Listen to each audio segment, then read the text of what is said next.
Yo, this Kelow LaTesha, and right now we're in PG County. Pretty Girl County, that's where I'm from.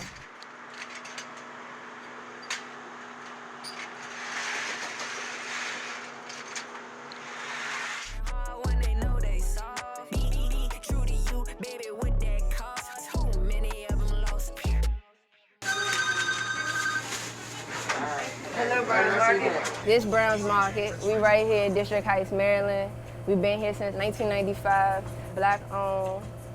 And this is definitely like a heartbeat of District Heights, Prince George's County, Maryland. I know for me, it's helped me grow to be the woman I became, but it's helped so many other people in this county, which is predominantly black, to just live healthy, to exchange information and learn about just how to eat, how to live. Like my first little performance or whatever, I was nervous but super excited. Cause I'm real to myself. You know, you got a crowd of people in front of the room and now you performing for a whole audience. But once I got it over with and I jumped off that stage and did my thing, it was like, I felt free. Growing up, like, it was just go-go.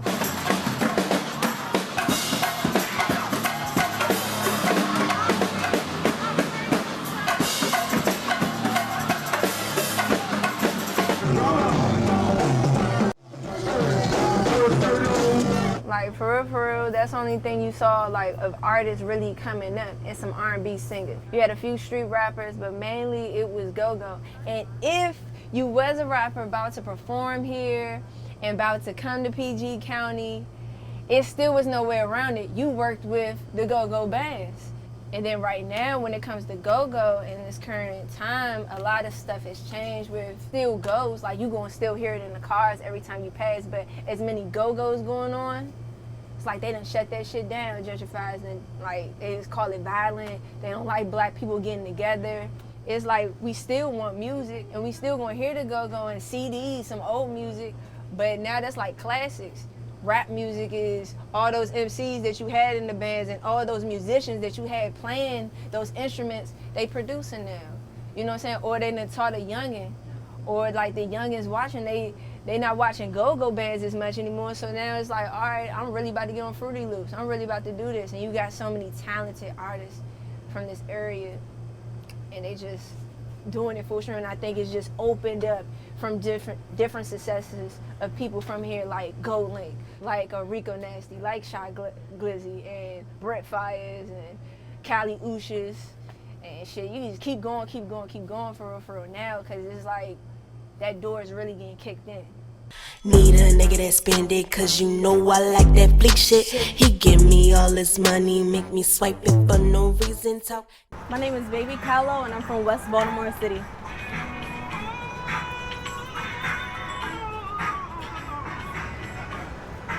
Yeah, she bobbing.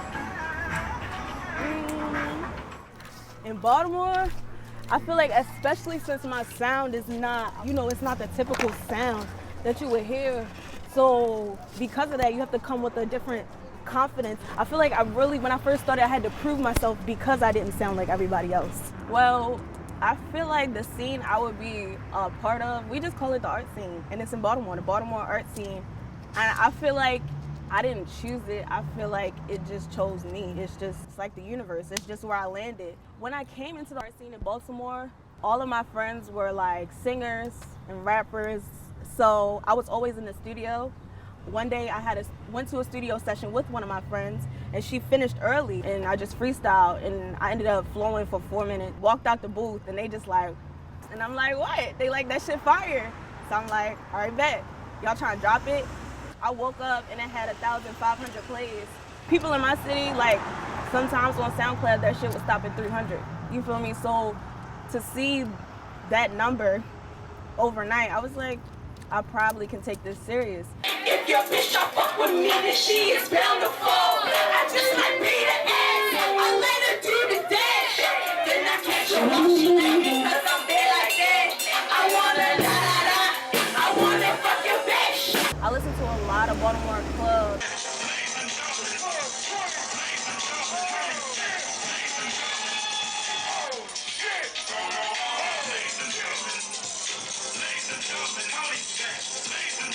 So I would say like Rod Lee, Diamond K, my dad, You know, I was just listening to the music that they made growing up.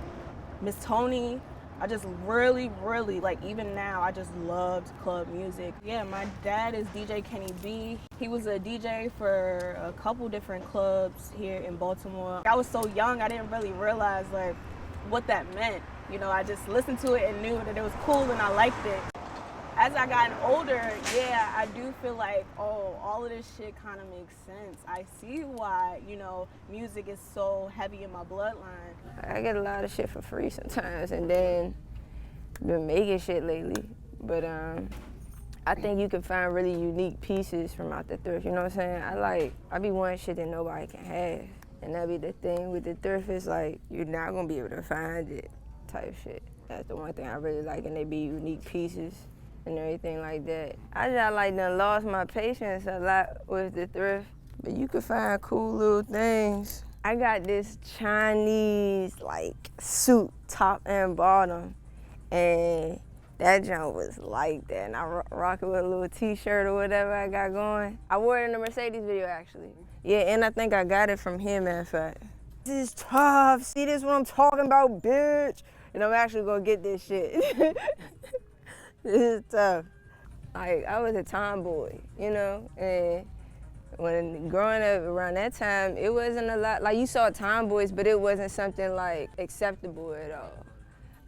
And that was already like different. And I used to, then as I was growing up, I tried to get more, like I actually tried to get more into my feminine side and doing things and stuff, trying to dress different, but it just, I started learning like that shit wasn't comfortable with me just trying to like just abandon what was my natural style. And then slowly but surely, it's like I started incorporating like it like intertwining together, and I had this androgynous style. I didn't even know that was a word once upon a time, and I was like, oh wow, yeah, that's my style. And it's crazy because I'm a very sensitive person, but from my music, you wouldn't really tell it. And from my music, you wouldn't know a lot of shit that I've been through. Like, because I don't really talk about that. I use music like a way to get away from things and having fun and like having a like happy perspective of things. But really like, it's a lot of music that I like love to listen to that exert and show the pain and or, you know what I'm saying, show those different emotions. And it's a lot of emotions within me, but I just haven't put it on paper. And I think it's a super skill to be able to convey yourself and not becoming corny or too soft or whatever. And to those people who've done it, you got people like Drake, you got people like Future, you got people like Currency, you know what I'm saying? They're just telling you cool little stories and shit, but like, they do it in their own different way. So mastering it in my way is like, that's gonna be a great stepping stone when I get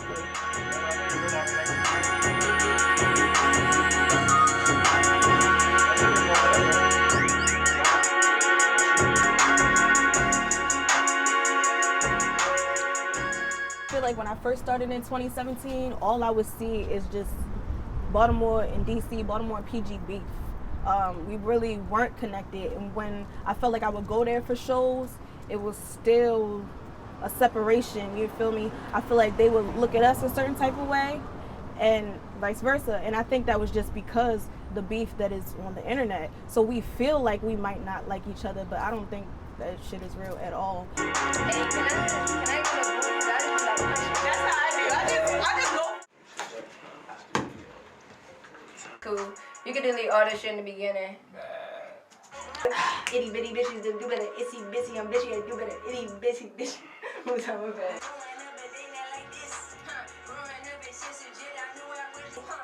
Whoa, whoa. You ain't see me in a minute. Watch how different this hit. Shoot. Huh. Yeah. Kelow, teach me ad-libs, please. I be struggling with ad-libs now. Yeah, coming with the pressure, baby, can you handle? I'm not here to play next, you can't fit on my schedule. Keep watching me in. I think too, when you talk about Baltimore and DC, it's just being more so closed-minded sometimes. And then I think because it's about a 45-minute or hour drive to Baltimore, it's misunderstandings too there about like our people and how we really are connected. And like we're a lot more alike than we are different or whatever. And that's even DC too. You know what I'm saying? Like everybody's just kind of getting these little different divisions. And that's what the opposition was so great at doing. Dividing us from where we come from, the way how we talk or whatever it is. But for real, like I just see it like it could all be us. Bitches that don't dance with devils. Can you punch me in right there? Can I just do that again? Yeah. Bitches that don't dance with devils. Yeah. That's fire. All right.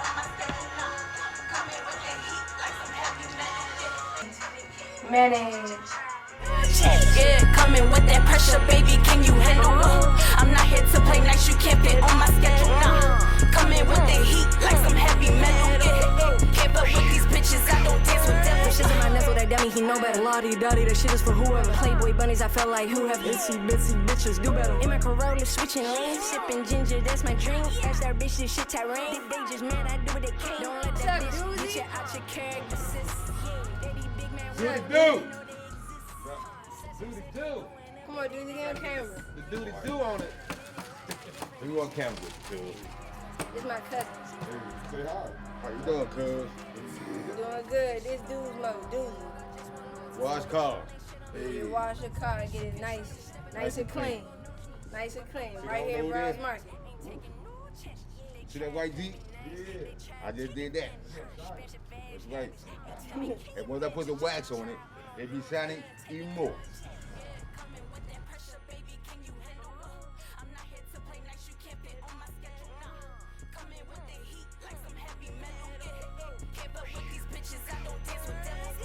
Ain't got time for no acting, it's my lifestyle. Bitches steady chatting, better cut that out. Me, my baby flossing, I'ma wipe them out. I gotta get to this money, it's a one-way out.